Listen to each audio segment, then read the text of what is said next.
What's up, everybody? Welcome to the Good Wolf Project. I'm your host, Jerry Scarlato, and today's conversation is with Julian Hayes II. Julian is the founder of Executive Health, where they specialize in helping CEOs and entrepreneurs prioritize their health. As you can imagine, being a CEO, high level manager, entrepreneur makes it challenging to take time to, I don't know, get in the gym, eat right, get good quality sleep. Of course, it's not only those people, many people, parents, moms have a hard time and struggle with that as well. And what you'll find in this weaving in and out of this conversation is responsibility. We all have an area where we do a great job of taking responsibility. When it comes to CEOs and entrepreneurs, they do a great job taking responsibility of their work, but they do a terrible job or a less than stellar job of taking responsibility of other areas of their life. Most notably, in this conversation, health. You can apply that to your life as well. There's a good chance that you do a good job taking responsibility in certain areas, maybe family, maybe in work, maybe in health, but you do not so stellar job in other areas and you're wondering why you just can't figure it out. Well, a lot of it just begins by figuring out how you can connect emotion to that thing, how you can connect emotion to getting better at that thing, which is a big thing that will weave in and out of this conversation. If you're struggling with taking responsibility in any part of your life, this conversation is definitely something that you will benefit from. And what I mean by taking responsibility, I mean you have you know that you want to get better in a certain part of your life, but you can't figure out how to make it happen. This conversation definitely for you. So get the pen and paper out and enjoy this conversation with Julian Hayes II. Julian, great to have you on the show, brother. I want to start before we jump into executive health, which is where we'll end up. I want to start before you even got into, at least from what I can tell, you got into the health and fitness space. You went to medical school, and I'm curious what first brought you up into medical school, and then I want Mhm. to talk about that transition out of medical school and into the space where you are now. Because first of all, it takes a certain kind of person to want to get into medical school. I know I'm not Mhm. that kind of person at all. So there's a certain kind of grit, determination that you need to have to lead up to that, and then something has to happen in order to get you to shift away from medical school and into something else. So, what did that time frame look like leading up to going into medical school? Yeah, so I would say initially I thought about, well, my first thing I wanted to do was it was my undergrad's in marketing and international business. So I really thought about I wanted to be the guy that's working like at a GQ or some cool advertising firm and in a high rise and just being an idea guy and working on innovative campaigns. And then when it got time for internships, they told me that those jobs are few and far, and everyone's going to start in account sales. And I was like, yeah, that's not going to happen. And so I ended up, and at that time, I've gotten into working out and doing a lot of self study. So I thought, let's go be a physical therapist. And I was like, maybe we can do more. And I thought about, let's go be a doctor. And then House MD was popular at that time as well. And so I can admit it that I get inspired by TV shows and movies at times with careers. Understandably. And yeah. Um, and so you go to medical school, and I'm in New York, and I ended up going out in the city a lot, probably more than I should. This is really my undergrad because and I met people who are doing so many different things. Some people have these dreams of being on Broadway, working on a startup. Everybody has a dream in New York. It seemed that way. Every cafe you go to. And I really got to thinking, and it culminated when I was in the Lower East Side at a place called the Yucca Bar. I was at the bar, and there was a lady there talking, and she was traveling and working. And in my head, it just clicked that wow, she's found a way to have fulfillment while still making a living. I don't have that because for me, school was the safe route because you show up, you take a test, keep up with some patterns, you rinse and repeat, and you're pretty much guaranteed something at the end of the line. Whether it's that thing you want, no, but you're going to get something to have this quote unquote security. And I also had a bunch of reinforcement because I was first generation, first one to go to undergrad and get a college degree, and then especially first one to go to medical school. So you have all this enforcement of everyone's like, "Oh man, this is so great! I'm so proud of you," and all that. So that feels good, and so that leads us to keep doing this because we like that feeling and that acknowledgement that we're getting. But there is something different that I just kept feeling. It's almost like a voice that was whispering earlier on in undergrad, and then it just kept getting louder and louder and louder. And I also noticed my classmates, they really wanted to be a doctor and everything about it. And I found myself, I was like, how does this apply to my workouts? And learning little things like that. It wasn't necessarily just about being a doctor. It was like, I'm interested in science and how I can apply this to like my everyday life. And so I end that year, I come back home to Nashville for a bit, and I just have this moment where I wake up and just decide that, I'm not going to go back. I think I found my purpose. Is it what I'm doing now? No, not really. I had no idea, but I knew it was going to be something with health and fitness. I didn't know what. And I went and told everyone, I'm not going back to school. I think I've really found what I wanted to do. And I want to write, and I also want to do something with health and fitness. And they're like, are you crazy? What happened to you and everything? So it's the opposite reaction of what I anticipated in that instance. I understand it now looking back, but in those years, I would say, to culminate that story is I'm really driven by curiosity, and that usually guides me. Yeah. Well, many entrepreneurs, actually, most entrepreneurs, good entrepreneurs, are driven by curiosity. I would say it's hard to be a quality entrepreneur, manager, leader, executive, anything that requires innovation, moving things forward, coming up with ideas, and also kind of managing people and growing an idea or growing a project. Curiosity is a necessity. I don't think there's no question you have to be curious about things. You have to want to know, and it can be random things. It doesn't even have to be necessarily in your niche or in what you're talking about, but curiosity is a necessity. But I'm I can imagine the feeling of going from an area of positive reinforcement when you're going to school and everyone's like patting you on the back and telling you you're doing such a good job because you were the first one out of your family to go to college. Yeah, parents and on my dad's side, yeah. So I'm sure they were all just like super excited, especially when you decided to go to medical school and go be a doctor, take even another leap forward. They're all just patting you on the back. And then suddenly you make this choice to transition and drop that and do something different. I can only imagine the sudden change of tone that everyone had. Not necessarily negative, but of course, they had a general idea of what your future looked like. They were proud of the path that you were taking, and they were pushing their beliefs on you. Mhm. And of course, you being a 20 something in the moment, all you can do is feel bad about it because you don't, maybe you didn't have that sort of internal reflection where you're like, oh, it's no big deal. They're just pushing their beliefs on me and they're allowed to believe what they want to believe.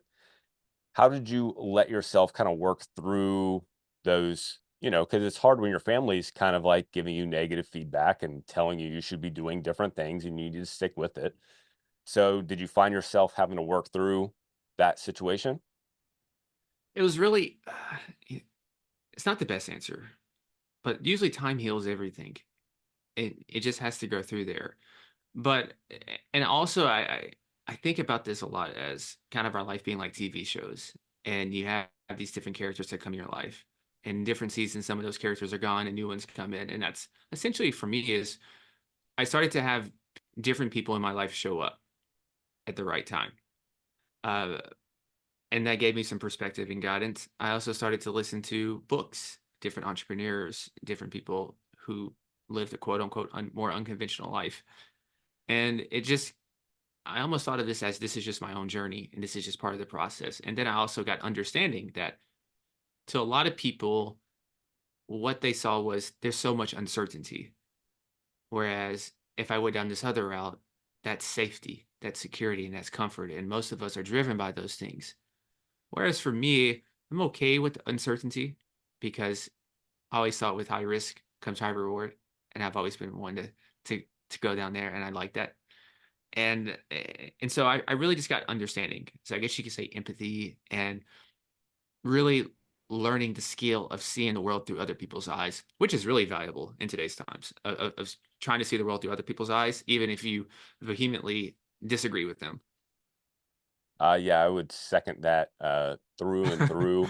I think anybody, I would say 350 million people should build that trait in being able to see things from another person's point of view, because it seems like no one's really looking to do that nowadays. Yeah. But um, what did I want to go back to? So you went through this transition. Time heals everything, which is definitely true. You know, it's hard to appreciate, especially in the moment whenever you're going through a situation. But if you give things time, then certainly you can find your way through them. But you mentioned that you found yourself some mentors, and whether they found you or you found them is yet to be determined. We'll talk about that in a second. But many successful entrepreneurs that I talk to, that's what they have, is like some serendipitous interactions with people. Whether, again, they just happen to get the right job at the right moment and they find a person that kind of helps guide them through certain situations, or they run into somebody at a coffee shop and they just build a strong relationship, and that person helps build skills into them or helps them find blind spots that they're not good at or whatever it is. So, who were those people to you, or what was that person that maybe you had that was a mentor to you that helped clarify what your future might look like? Yeah, there's different people that serve different roles. And I would be honest to say that really it was, my dad. My dad was sick for a lot of his life. He passed around 4 years ago, but probably the last 10 to 12 years were a little tough. And so I use people around me as part of my motivation and inspiration to know that a lot of the people had regrets of what they wish they did. And I asked myself, if I get to the end, whenever that time is, and I don't accomplish whatever I want to go after, but I pursued it though, is that better than going with something that maybe gives me quicker monetary security and the typical things that society tells us we should aspire for and want? Would I be happy at the end? And I don't think so. And I don't know. I always feel like an old person because I don't know why I was thinking this kind of stuff in my mid 20s. But I also thought about how we tell our kids, and I'm not a parent yet. Um, we tell our kids to chase your dreams. You can do anything you believe in, and all that stuff. And then I thought about, man, what if I become a parent one day and I'm at this age and I'm telling my kid that, but then I didn't do that myself. And nobody knows you can be at this party. And you have all these people there. And then at different times, he can hit you. You'll go to the restroom to wash your hands. You just look up and something just hits you. And it's just like, I'm not who I'm supposed to be. And that thing scared me. I'm not doing what I'm supposed to be doing. Even if I don't know if I can do it, even if I fall flat and it's a struggle, it's like a calling that you just had to do it. And so I used the people around me. That was the first one. And then also just different autobiographies of people. They became my mentors, dead or alive, just through their books, YouTube, anything that I could do to start reprogramming my mind. And then different serendipitous moments happen, whether, like you said, I go to different events and you meet someone there who gives you 30 minutes of their time. And that's all I needed.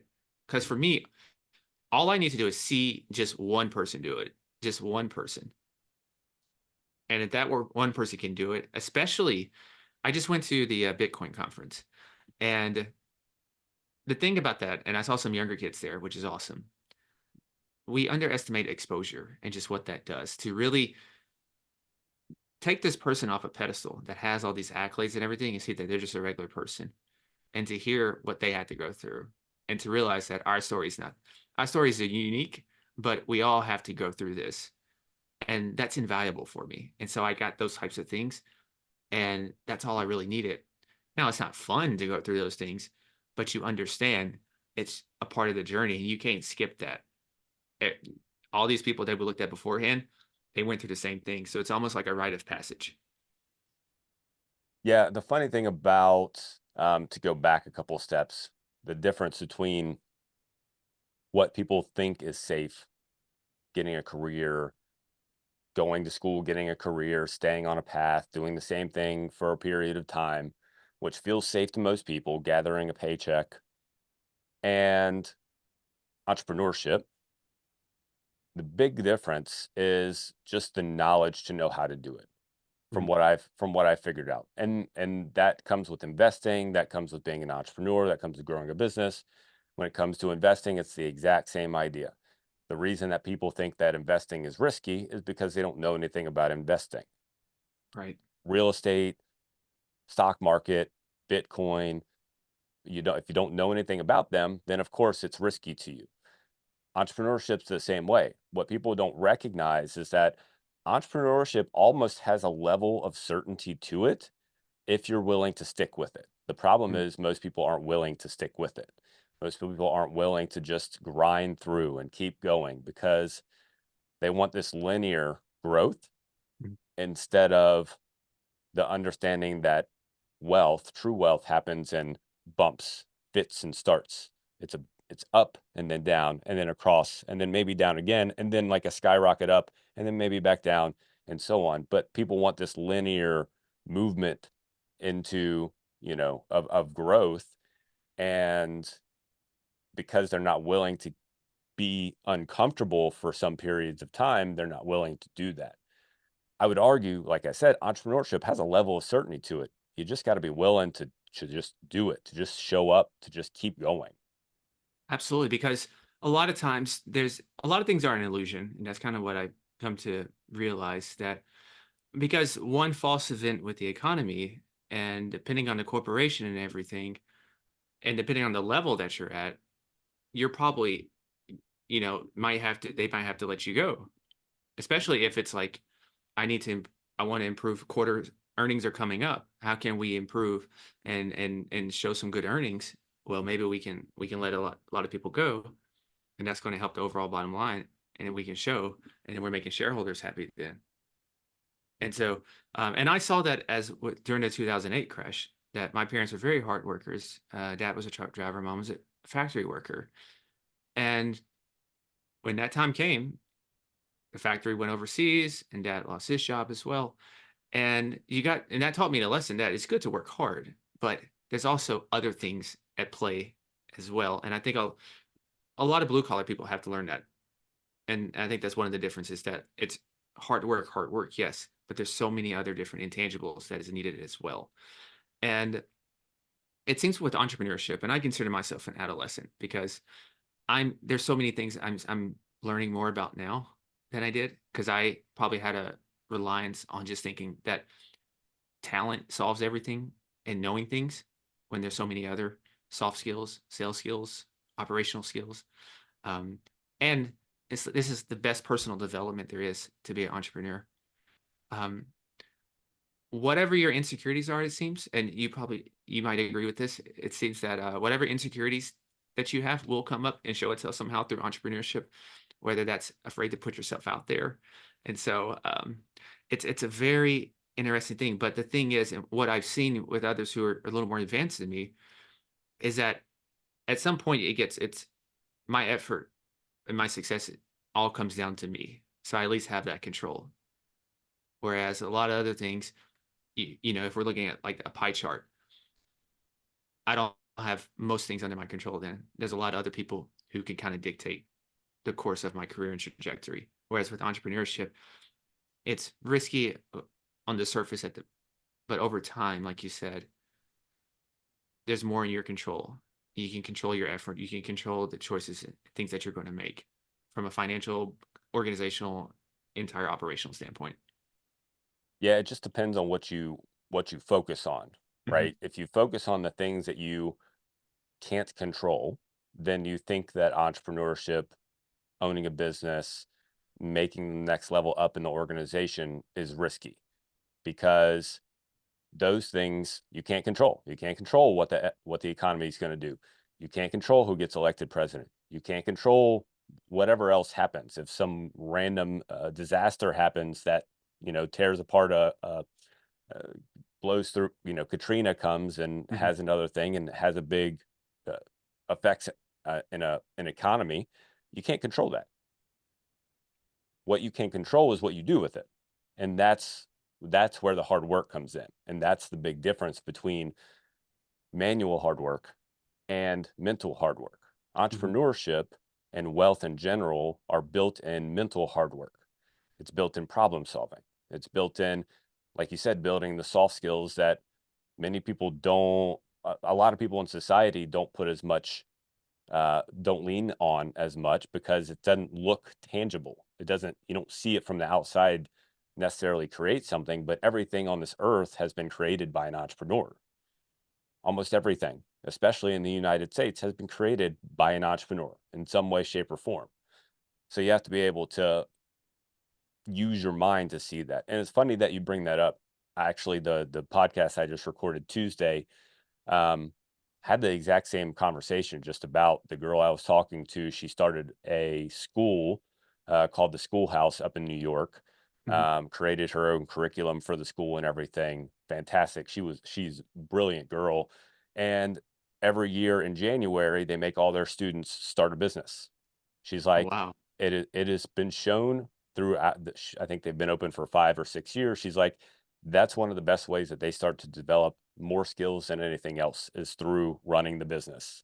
And they actually, they have to make deals, they have to go get loans, they have to do all these things like they do real business activities. And she said herself, one of the best ways to build skills and abilities. So I I, I believe that it's just really underrated in how it can help you develop as a person. Absolutely. It's forced me to grow. Forced to Yeah. grow is a good way to It put that. yeah, it forces you to grow. So you work with entrepreneurs, executives, and so on in their health. And what I'm curious is, what are the biggest deficits that you've seen with the health of leaders of organizations? Is it mostly in their physical health? Is it in, say, their mental health? Where have you really seen? What are two or three of the biggest gaps that you've seen? Yeah, I think, I would say physical, and I would say physical because I'm including things like lab work and those kind of things. So that's why I would say physical. Usually with the mental, I think they're good. Maybe perspective needs a little bit reframing Mm. and things like I'm resilient. I can handle all these things. I can just endure and keep going. But mentally strong, definitely. You don't get to none of these positions without having some type of mental fortitude. But it's usually the physical, and a lot of times I would say it's unintentional neglect of their health. What do you You mean know, by that? health is a health is a invisible metric. And so a lot of times health is not a problem until it is a problem, until I can't get in my favorite dress, or this my pants don't fit right. The doctor says I'm pre-diabetic or something. That's when it's a problem. Whereas we both know that over the course of 5 years, it's easy to gain 20 pounds. For instance, say someone at holiday time puts on 7 pounds and then they lose a couple of those, but that keeps adding up every year. And so it's gradually, didn't suddenly. And so unintentional neglect is where, if you think about it, a lot of times, the more successful you are, usually the more responsibilities you have, the more in demand that you have, the more things you need to take care of. If you got a team, you got to take care of your team. You got a family. You probably don't want to go back to day one if you're an entrepreneur. So you got that healthy fear and paranoia in mind as well. That's always driving you. So you have these things of where I'm scared to slow down because I don't want to lose it all. So you have all these different things working in the background.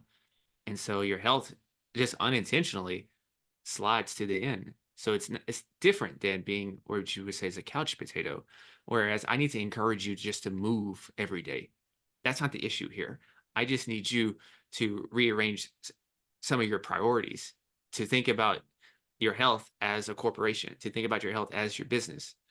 And and so that's the little reframing there. So it's definitely physical health because energy part of physical health, whereas I just don't things are harder than they used to be. I just don't feel like myself. And so a lot of times we need that moment, that check engine light that comes. before we leap into action with our health. And it's unfortunate, but I understand it. I mean, I got mine younger because I come from a family where I got to see a lot of people who weren't well and ill and stuff. So I had my reality check much earlier, and then I volunteered in burn units and stuff. So the fragility of life and the importance of health, it's very much implanted in my head. Yeah, I can see how that could be, most definitely. Mhm. If you've grown up in an atmosphere where you've seen it, either you end up the same or you go to the complete opposite end of the Mhm. spectrum. Luckily for you, you went to the other end of the spectrum and learned some lessons. Yeah, and that's a very important point that you made, that, uh, you never see someone in the middle on these things, do you? They either become the exact thing that they saw growing up, or they become the direct opposite of that. And yeah, so that's a very important point. And that point right there actually can be tied into what when we were talking about when I first left school and everything, and how do you adjust with that? Because I saw that, do I really, the people that are giving me advice, do I really want to live their life? I love them and all, but yeah, mm, not really.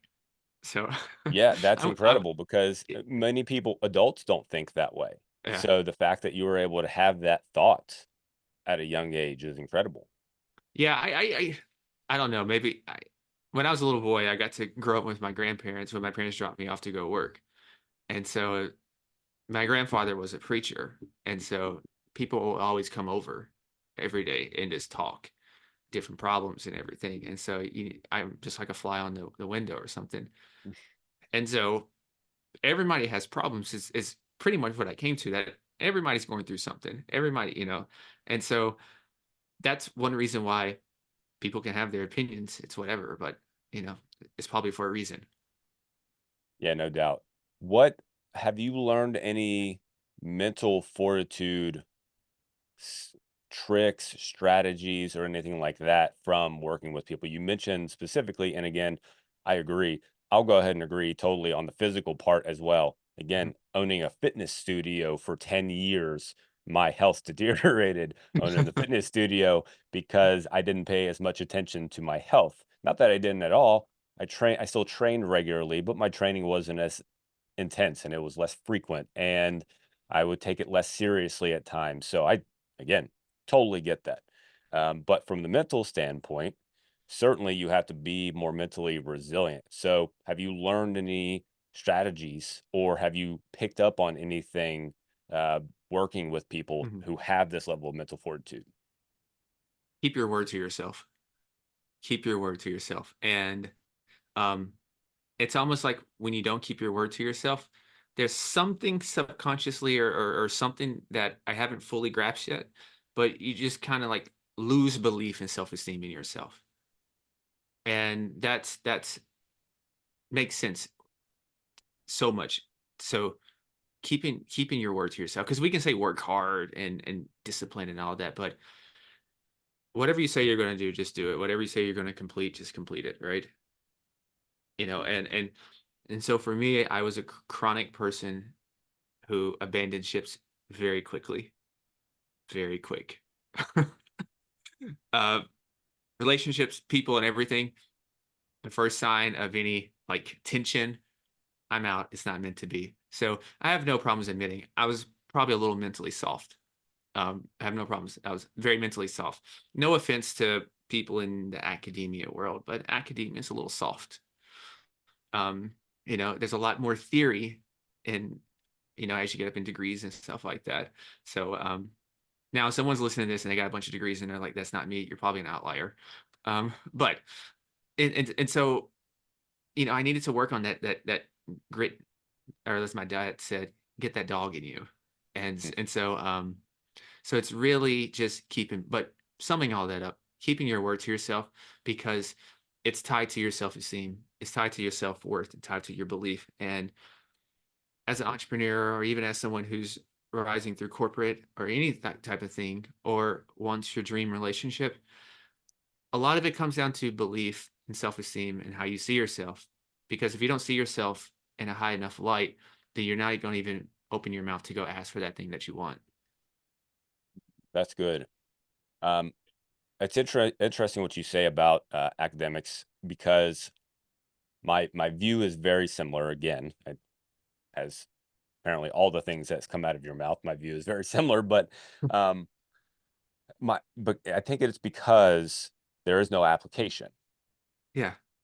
Like you said, it's a lot of theory, but there's no, and I have no problem with that. I'm a big fan of philosophy. I'm a big fan of sitting and talking about ideas. I'm a huge fan of all of that. Don't get me wrong. But until you go out and apply it, you you literally can't have a strong level of mental fortitude. You can't have a strong level of mental toughness because you haven't put your ideas up against reality.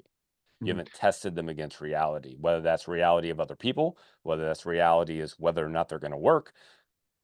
It's one thing to go through all of this structure and idea and work a problem out and say, hey, this is the way you do something. You go, okay, well, let me go plug it into real world and see if it happens. And if it doesn't happen, then you go back and you go, hey, this didn't work. So I think there's big, uh, a lot to be said about that. Yeah. Something funny, and I'm very certain that you've seen this. In the fitness world, we have these optimal protocols, optimal food strategies and stuff to do, and exercise protocols, right? That sounds great in a lab, but then like the average day-to-day person is completely impractical. Mm. And that's a huge thing, right? Because I came in when I started personal training at a gym before this thing. And I would have these things in my head. I'm pretty much thinking like myself that, okay, I want to do this amount at this type of sequence and boom, boom, boom, the food in this thing. But then other people's lives are messy and it's not a lab. And so stuff in a book is great under controlled conditions. But in the real world out here where nothing slows down, time's not going to slow down for you. You got to throw a lot of things out the door. And that's one instance where application, theory, information can collide sometimes. Truth. Yes. Why so many people who say try to count calories or try to count calories and meal plan. And when I say meal plan, I mean like weigh out their food. Yeah. Like anybody who tries to go down that route almost always makes good success in the beginning, but then fail because it's just unsustainable. It's a Yeah. great strategy because yeah, if you put a certain amount in and you make sure you stick with it, then it's going to work. I mean, there's no doubt about it. The Mhm. problem is weighing stuff is very tedious. It's I I hate it, and I've been in the health and fitness industry for I a hate long it. time. Yeah. So, I can understand why. So, whenever you can take the ideas from academia, plug it all together and say, "Okay, what's good over here? What's useful?" And then apply it over here, that it just makes more sense when you can pull those pieces out that you're actually gonna be able to Mhm. use. Absolutely. Um, the other thing that I wanted to say, which came in my mind, went out, and then came back in, and then went back out. You were talking about before that. Oh well, I'll come back to it. So whenever you're whenever you're working with people as they're growing, as they're evolving, as they're getting more healthy, how do you see that impact the business? Because I think another problem that entrepreneurs have with setting time aside to work on themselves is they go, Mhm. well, it's time I could be using to work on the business. It's time I Yeah. could be using to do something different. Why would I waste my time Mhm. working on myself? What they don't see is the connection between the two. Exactly. Yeah. I look at this as three big pillars, and entrepreneurs are always going to think about business, but there's also community and there's also family. And if you really get to talking to an entrepreneur, and sometimes you have to find a way to create stakes. And I asked them, why do you go to work every day? Why do you do this? Well, I need to eat. Why else do you do this? Well, I need to take care of my family. And I was like, okay. Um, and they have a daughter or something, right? I love mentioning this. Think your daughter get married one day? Yeah. Would you like to walk your daughter down the aisle? Yeah. Do you think the way you're currently living, what's the percentages and odds of that? Flash forward now 20, 30 more years, right? And let that go in your head. And to get really realized, like, if you're not there, do you want just another random guy having to walk your daughter down the aisle because you neglected your health for your business? And the ironic thing is, you're going to end up having to pay regardless. You're always paying with your health. You're paying now. Maybe it's not as expensive. There's not as much interest as I call it. You neglect it more and more down the line, just like a credit card. There's more and more interest that accumulates. There's more and more work that you have to do to try to quote unquote buy back. So that's one avenue. And a lot of times you can talk about stats and figures like, I have all those in my head of how it affects different things from your executive presence to your productivity. That doesn't really move us, right? And so that's why I usually always skip over to the emotion. Yes, we want logic, we like data as entrepreneurs, but really what drives us is emotion. That's really what has us start our businesses, what has us leave our job is some type of emotion that was a strong feeling. So for them, you have to probe and find something that really gets them emotional. It really makes this like, this is a non negotiable. And one of the first things is to not realize or not to see health and business as separate, but to see these things as synergistic, to see life as one, not just separate parameters, but to have these things all infused together. How can we do that? And let's continually work and talk. And we have to explore. You're not going to probably get it right the first time of what really connects. What motivates me to go out and train is not going to be for the next person. It all depends. But there's something emotionally that can get us all to do things longer than we even thought possible. And we have to find that. And if it's someone that's by themselves right now, I think journaling is a great way, asking questions, or even just asking, why am I doing all this? What's the purpose of this? We don't want to be successful and build our businesses just for us to be there. We want people to share it with, most likely. That's why we're doing it. And it's the same thing with our health. Think about how much more efficient, effective you could be if you took care of your health and how that would come across to your business. Think about if you're trying to make these deals and you're walking in and you're fit in a nice fitted suit. And think about what that displays. Before you even have to say a word, this guy's committed. This guy's disciplined. He knows how to delay gratification. This is the invisible language of fitness that we never talk about, but we know this. We can, whether we admit it or not, if I have the choice of a very fit leader or a not so fit leader, first bias before hearing anything, I'm going to gravitate toward that fit person. And it's just a mechanism. And so in this world, we need every advantage that we can. The invisible language of fitness. I like that a lot. And again, it's it's very obvious and very true. Whenever you see somebody walk into a room and they're in good shape, you can tell that they take care of themselves. You think differently about them than you do whenever a sloppy person walks into the room. Mhm. No matter how you want to look at it, no matter how you want to pull it apart, doesn't make either one a good or bad person per se, but they definitely, the perception of the person uh, right off the bat, which everybody does, every human being, you don't make this a moral, virtuous thing, blah, blah, blah. It's not about Yeah. that. It's simply when you see somebody walk into the room, your initial gut reaction, the response that goes through your head when Mhm. you see somebody fit is, wow, that person has certain skills and abilities. And when you see somebody unfit, either you ignore them or you think the opposite of Mhm. what you did about the fit person. Doesn't make you a bad person. It's just what happens. Yeah. And I almost think it's just, I mean, for me, I almost see it as it's an obligation to try to be at my best, including my fitness. And for me, I really think about the people before me, what they had to go through. I got to hear my uncles who were in Vietnam. I got to hear all these different types of stories and what went on over there. And then you get to see my father and my grandfather, all these people. So it's almost a privilege to me that I get to do these things. And so I almost feel bad if I don't because I'm wasting this opportunity. And so those are the types of things that I can tap into. For others, it's going to be different, but I think when you can find that thing that you can really tap into, it's going to make the process easier. Not the act is going to be hard still sometimes and painful, but the ability to at least show up and keep doing it will be a little easier. Definitely. We are emotional beings. Every single one of us Mhm. is driven by emotion. All of us are. So when you can find that, then there's no doubt that you'll be driven by it. Mhm. For an entrepreneur, they're driven by the success of the business. If you can figure out a way to translate that same idea to your health, then you have a higher likelihood of making it happen, of prioritizing it, of making it fit into your life. Yeah, and you're thinking long term as well. Most of us, we don't want to just do this for a few years and then stop.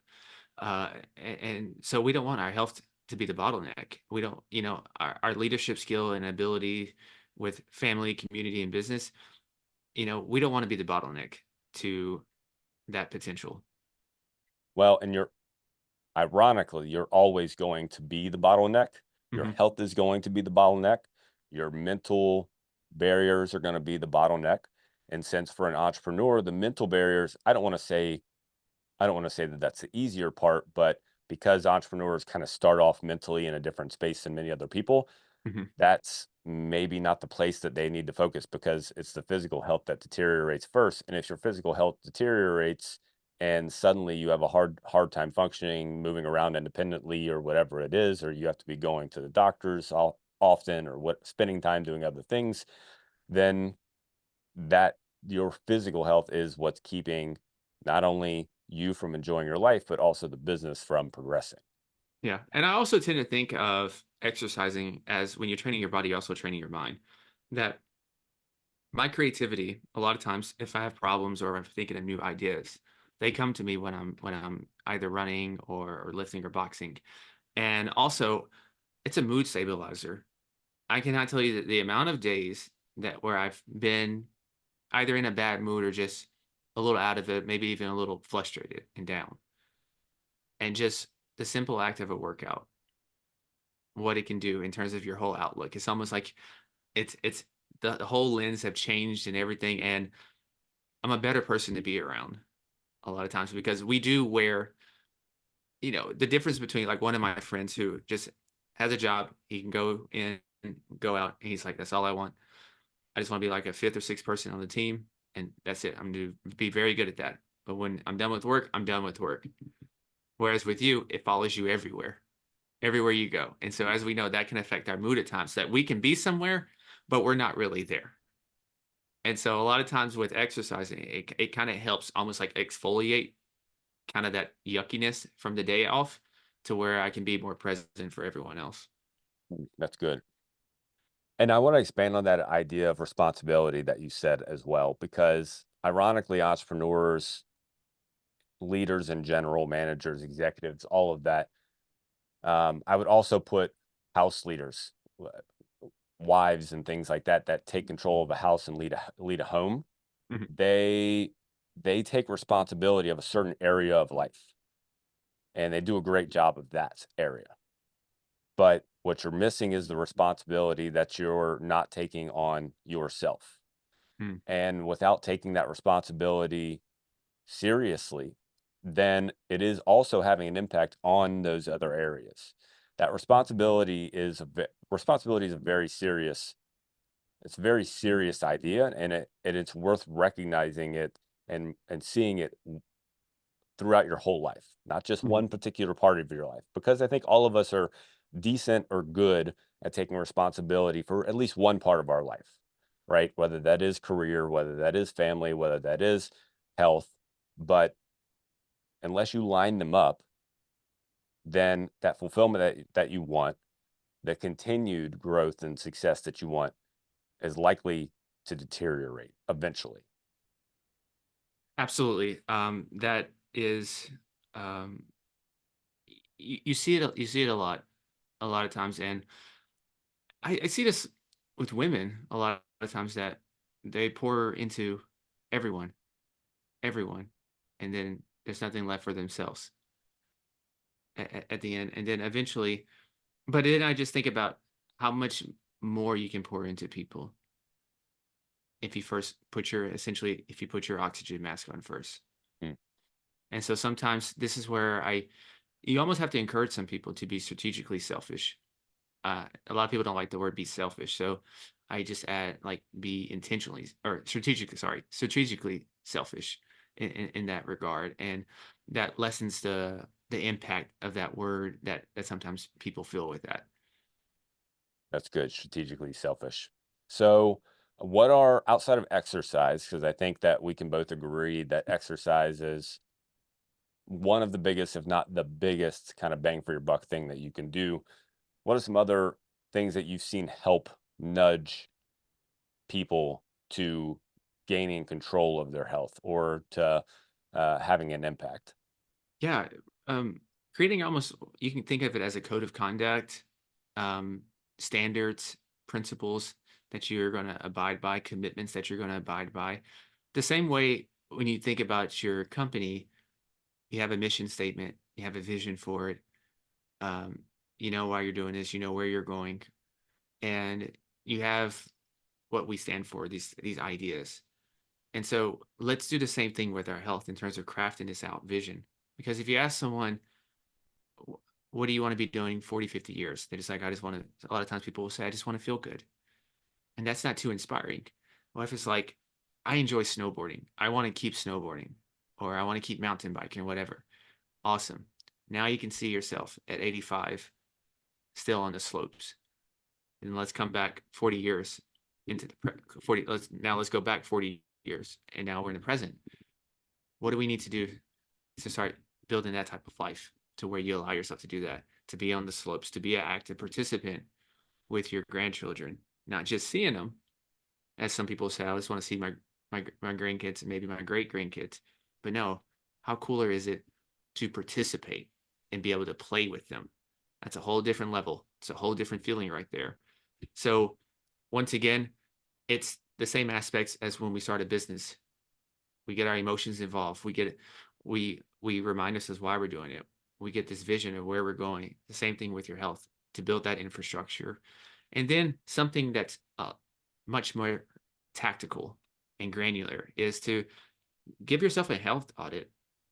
And this can be as in-depth or or not. Just when's the last time you had basic lab work or comprehensive lab tests? Or we have these wearables, or if you don't, maybe use that. And just to start tracking and seeing how my sleep is, how much activity do I get? And you don't have to do it forever, much like we talked about with the calorie counting and the weighing. Some of that stuff is good for a little bit because what you're doing is you're building awareness. Because a lot of times we're unaware of the things we're doing. And if we were just aware of them, we wouldn't do them. But a lot of times we are just in our zone and it's so automatic that and so routine that we don't think about it. So we can just break that up for a bit to shock the system to allow us to actually be more conscious and not on autopilot. That's going to go and make a big difference. In business, they would say, I think Peter Drucker said it, you can't manage what you don't measure. Hmm. So you just have to start by knowing what you're doing. Right. Break it up a little bit is a good way to put it. So you can start making some different choices. Julian, man, I appreciate you so much. A lot of great information, a lot of great wisdom in there. Um, where can people find you? Yeah, you could just go to executivehealth.io or you can just find me on LinkedIn. Easy enough. I'll make sure to put all that in the description. Julian, thanks for your time, brother. Thanks for your wisdom. Thank you so much, man. I enjoyed this.